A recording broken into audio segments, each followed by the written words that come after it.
Hello नमस्कार dear students. आज जो हम डिस्कस करेंगे वो है हिस्ट्री ऑफ साइकोलॉजी, मनोविज्ञान का इतिहास। मनोविज्ञान के इतिहास के बारे में चर्चा करने से पहले मैं एक बात कहूँगा कि एक कोटेशन है जो एबिंगहॉस द्वारा दी गई कि मनोविज्ञान का अतीत बहुत लंबा है परंतु इतिहास बहुत छोटा है। अतीत लंबा होने का अर्थ ये है कि जब से मानव प्रजाति का जन्म हुआ है, मानव प्रजाति उद्भव में आई है, तब से ही मनोविज्ञान किसी न किसी रूप में अपना काम कर रहा है। तो अतीत क्या है, बहुत लंबा है परंतु इतिहास बहुत छोटा है। इतिहास छोटा होने का कारण ये है कि 1879 के अंदर जब मनोविज्ञान की पहली प्रयोगशाला स्थापित हुई तो उससे लेकर अब तक का अगर हम बात करें तो 125-130 साल या 140 साल तक का ही इतिहास है। उससे पहले जो मनोविज्ञान था वो एक दर्शन शास्त्र का, फिलोसफी का एक महत्वपूर्ण अंग था। फिलोसफी से ही अलग होकर मनोविज्ञान अपने एक स्वतंत्र विषय के रूप में उभर कर सामने आया। जब से हम कोई भी सब्जेक्ट है, आप चाहे इकोनॉमिक्स पढ़ो, चाहे आप पोल साइंस पढ़ो, उसके अंदर भी 2-3 जो दर्शन शास्त्र थे उनका नाम काफ़ी आता है, जिसके अंदर है सुकरात, प्लेटो, अरस्तु। तो उन लोगों ने भी अपने अपने तरीके से मनोविज्ञान के अंदर अपना एक महत्वपूर्ण योगदान दिया। उनका जो रोल है कि अगर बात करें तो मनोविज्ञान के अंदर प्लेटो, अरस्तु, हिप्पोक्रेट्स, सबसे पहले हिप्पोक्रेट्स ने पर्सनैलिटी के बारे में, एक व्यक्ति की पर्सनैलिटी किस प्रकार की होती है उसके बारे में अपने विचार प्रस्तुत किए। और उन्होंने बताया कि मनोविज्ञान के अंदर 4 तरह के द्रव होते हैं जिनको उन्होंने blood, yellow bile, black bile और फ्लैगम के नाम से नाम दिए। कि जिसके अंदर मान लीजिए किसी व्यक्ति के अंदर ब्लड की अधिकता है तो उस व्यक्ति की जो पर्सनैलिटी होगी वो प्रसन्नचित्त रहने वाला व्यक्ति होगा। जिस व्यक्ति के अंदर येलो द्रव की ज़्यादा होगा वो व्यक्ति गुस्सैल, या जिसको हम कहें कि एक अग्रेसिव जो टेम्परामेंट है उस प्रकार का वो व्यक्ति होगा। तो उन हिप्पोक्रेट्स ने 460 BC के आसपास ये अपने जो विचार थे वो प्रस्तुत किए। उसी तरीके से सुकरात ने साइकी के ऊपर अध्ययन किया और जिसका अर्थ उन्होंने आत्मा से लिया था। हम ये जानते हैं, हमें पता भी है, हमारे देश के अंदर तो अभी भी इन विचारों का कहीं ना कहीं इन चीज़ों को माना जाता है कि आत्मा नाम की कोई चीज़ होती है, आत्मा इस तरीके से आत्मा का कोई स्वरूप है, भूत प्रेत, इन चीज़ों के ऊपर अध्ययन किया जाता था या जो लोग मानते थे तो उसी के अनुसार उनका जो मनोविज्ञान था उसी के ऊपर आधारित था। उसी तरीके से प्लेटो जो सुकरात के शिष्य थे उन्होंने भी थ्योरी ऑफ आइडियाज़ नाम का एक सिद्धांत का प्रतिपादन किया था और वो ड्यूलिस्ट थे। ड्यूलिस्ट का मतलब द्वैतवादी थे। मन और शरीर को 2 अलग अलग रूपों में वो मानते थे। उसी तरीके से अरस्तु ने भी डी एनिमा, डी ऑर्टोरे, एथिक्स, पॉलिटिक्स नाम की कुछ किताबें प्रस्तुत की जिसके अंदर उन्होंने मनोविज्ञान के बारे में अपना विचार प्रस्तुत किया। फिर जैसे जैसे ये अपने उद्भव के अंदर आने लगा, जैसे जैसे ये इसके ऊपर काम करना शुरू हुआ दर्शन शास्त्र के अंदर, फिर ये 1800 ईस्वी के आसपास जो फिजियोलॉजिस्ट थे उन्होंने अपना काम करना शुरू किया। मनोभौतिकी के ऊपर काम होना शुरू किया। मनोभौतिकी के ऊपर वेबर ने काम किया, G.T. फैक्नर ने काम किया। G.T. फैक्नर की तो काफ़ी फेमस बुक भी थी, एलिमेंट्स ऑफ साइकोफिजिक्स, जो 1860 में पब्लिश हुई थी। और उन्होंने मानसिक और भौतिक घटनाओं के मध्य जो क्वांटिटेटिव रिलेशन होता है, मात्रात्मक संबंध जो होता है, उसका अध्ययन करना शुरू किया।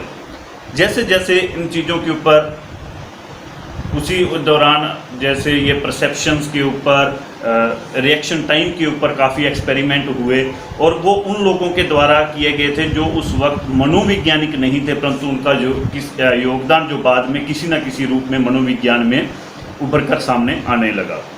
और उन्हीं से प्रेरित होकर बाद में अन्य मनोवैज्ञानिकों ने काम करना शुरू किया, अन्य वैज्ञानिकों ने इनके ऊपर काम करना शुरू किया। और 1879 के अंदर जर्मनी की लिप्जिंग यूनिवर्सिटी के अंदर मनोविज्ञान की पहली प्रयोगशाला स्थापित हुई।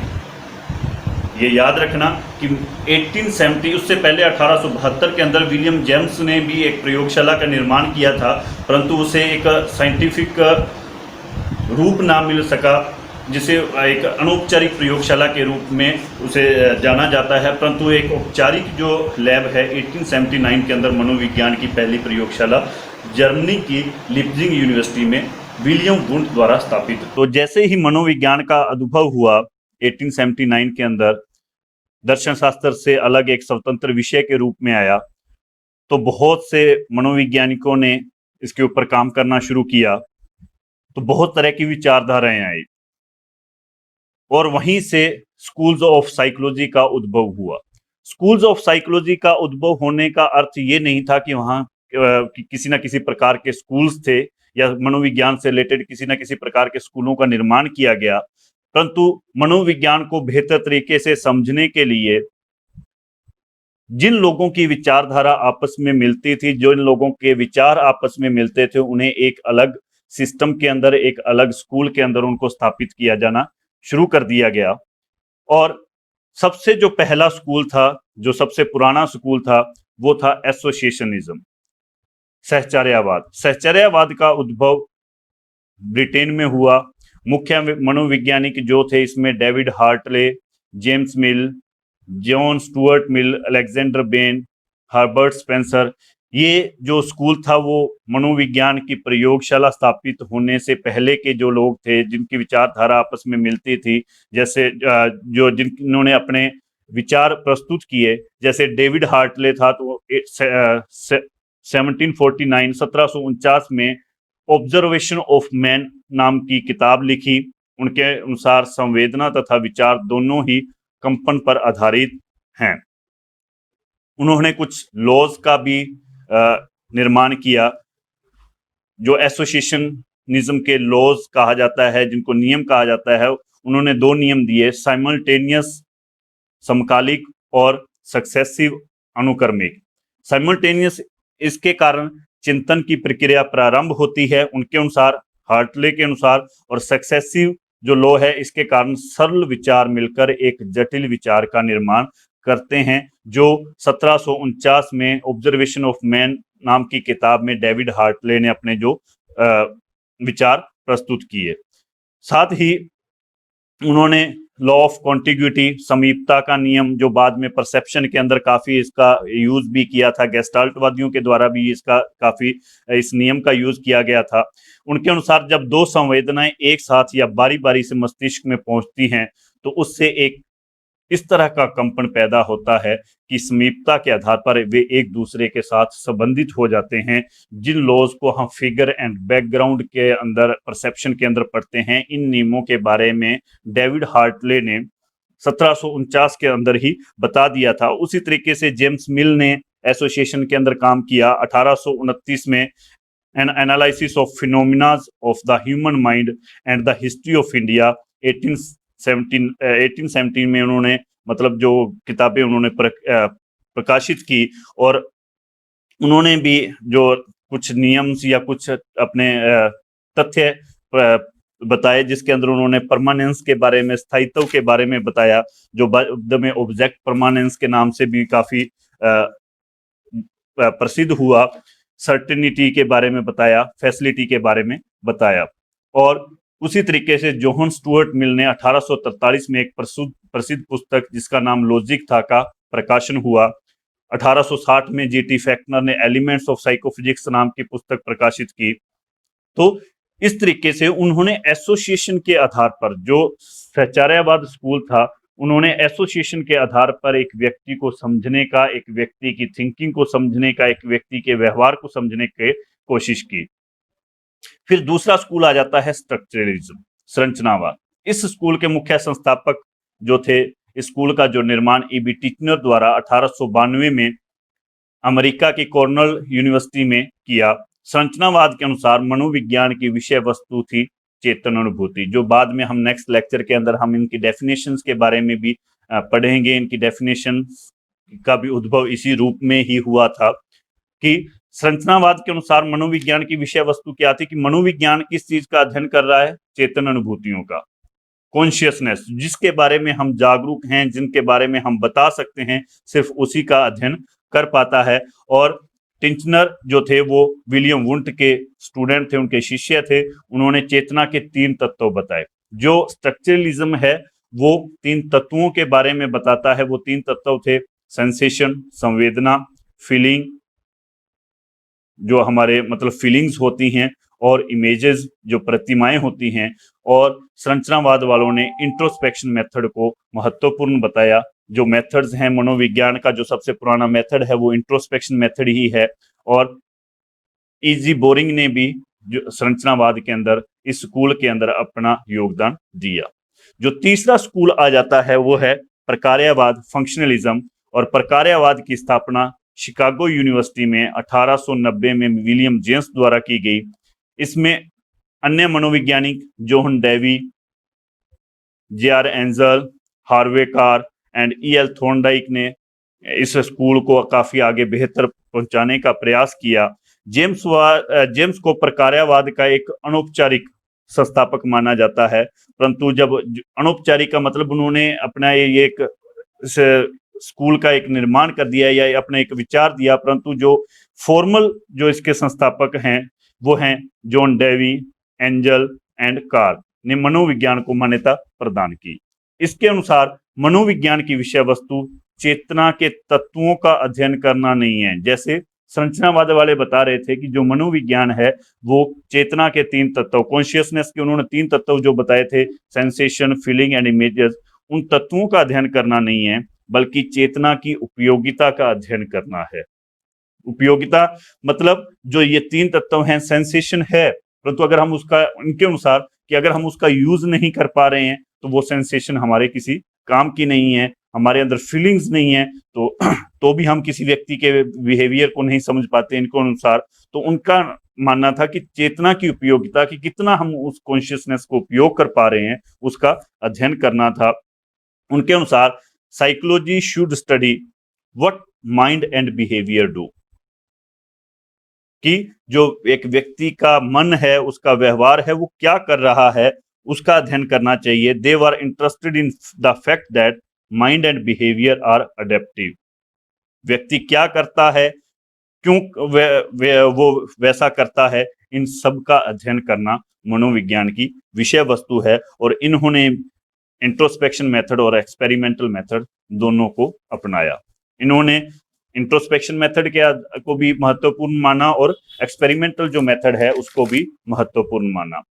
फिर 4th जो स्कूल है वो आ जाता है गेस्टाल्ट साइकोलॉजी। इस स्कूल का निर्माण जर्मनी में 1912 में मैक्स वर्दाइमर द्वारा किया गया और उनके सहयोगी थे काफी फेमस, तीनों का नाम आता है गेस्टाल्ट थ्योरीज के बारे में या गेस्टाल्टवादियों के बारे में अगर हम बात करते हैं तो वर्दाइमर, कोफका एंड कोहलर। और गेस्टाल्ट मींस, गेस्टाल्ट का मतलब ही क्या है, फॉर्म या कॉन्फ़िगरेशन। इन्होंने अपरेंट मूवमेंट के परसेप्शन से संबंधित अनेक शोध लिखे। गेस्टाल्ट के अनुसार मनोविज्ञान का संबंध मानसिक प्रक्रियाओं के संगठन से था। उन्होंने एज ए होल पर बल दिया। उनका मानना था कि अगर हम व्यक्ति के को समझना है तो उसे एज ए होल ही समझ सकते हैं, इसके अलावा हम उसको नहीं समझ सकते। गेस्टाल्टवादियों ने जो कॉन्सेप्ट दिया था एज ए होल, जो उन्होंने फिगर एंड बैकग्राउंड के ऊपर या उन्होंने काफ़ी एक्सपेरिमेंट किए परसेप्शन के ऊपर, वो ये मानते थे कि जो मनोविज्ञान की विषय वस्तु है वो एज ए होल है, समग्र रूप में ही हम एक व्यक्ति का अध्ययन करते हैं। उसका एक बेस्ट एग्जांपल अगर मैं देना चाहूँ तो ये क्या है, एक पेन है। जब ये एक पूरे संगठित रूप में है तब इसका वजूद एक पेन के रूप में है। अगर मैं इसके पार्ट्स को अलग अलग कर दूं तो इसका वजूद एक पेन का नहीं रह जाता। फिर इसका अपना एक कैप का एक अपना अलग वजूद है, इस रिफल का अपना एक अलग वजूद है, इस स्प्रिंग का अपना एक अलग वजूद है और इस जो कैप का है इसका एक अपना अलग वजूद है। परंतु इसको एक पेन कहलाने के लिए इसे एक संगठित रूप में, एक एज ए होल के रूप में इसे जब हम रखेंगे तभी हम एक इसको एक पेन का रूप या एक पेन का नाम दे सकेंगे। उसी तरीके से अगर हम एक व्यक्ति का अध्ययन करते हैं तो जब एक व्यक्ति समग्र रूप में है, उसकी आँखें हैं, उसके नाक कान सब कुछ संगठित रूप में है, तो वो एक व्यक्ति है। अगर उसके पार्ट्स में उसको अलग अलग कर दिया जाए तो वो एक व्यक्ति का रूप नहीं रह जाता। तो जो गेस्टाल्टवादी हैं उन्होंने एज ए होल समग्र जो है उसके ऊपर उन्होंने अध्ययन किया। फिर 5वां स्कूल आ जाता है बिहेवियरिज्म, जिसको व्यवहारवाद का नाम दिया जाता है। व्यवहारवाद की स्थापना J.B. वाटसन द्वारा 1913 में की गई। इस स्कूल की स्थापना जॉन हॉपकिंस यूनिवर्सिटी में की गई। इन्होंने मनोविज्ञान की विषय वस्तु व्यवहार का अध्ययन बताया। इन्होंने कहा कि अगर हम एक व्यक्ति को समझना है, एक व्यक्ति का अध्ययन करना है, मनोविज्ञान का अध्ययन करना है, तो एक व्यक्ति के व्यवहार का अध्ययन करना पड़ेगा। उन्होंने मनोविज्ञान की 4 विधियाँ, 4 मेथड्स बताए: ऑब्जर्वेशन मेथड, कंडीशनिंग, टेस्टिंग और वर्बल रिपोर्ट। इन्होंने बिहेवियरिज्म के अंदर जो अन्य मनोवैज्ञानिक थे उनके अंदर A.P. विस, लेशले, हंटर, गथरी, हल, स्किनर, पेवलव, एल्बर्ट बेंडूरा, जिन्होंने व्यवहारवाद को ऊंचाइयों तक लाने का काम किया। जैसे स्किनर है तो उन्होंने ऑपरेंट कंडीशनिंग का सिद्धांत दिया, पेवलव है तो उन्होंने क्लासिकल कंडीशनिंग का सिद्धांत दिया, एल्बर्ट बेंडूरा ने सोशल लर्निंग थ्योरी का प्रतिपादन किया। तो इन मनोवैज्ञानिकों ने अपने अपने तरीके से अपने अपने सिद्धांतों के आधार पर एक व्यक्ति के बिहेवियर को, एक व्यक्ति के व्यवहार को समझने की कोशिश की। फिर स्कूल आ जाता है साइको एनालिस्ट। इस स्कूल की स्थापना सिगमंड फ्रॉइड द्वारा की गई। इसे डायनामिक साइकोलॉजी भी कहा जाता है क्योंकि इन्होंने अभिप्रेरणा तथा व्यक्तित्व के अन्य डायनामिक्स पर भी बल डाला था। इन्होंने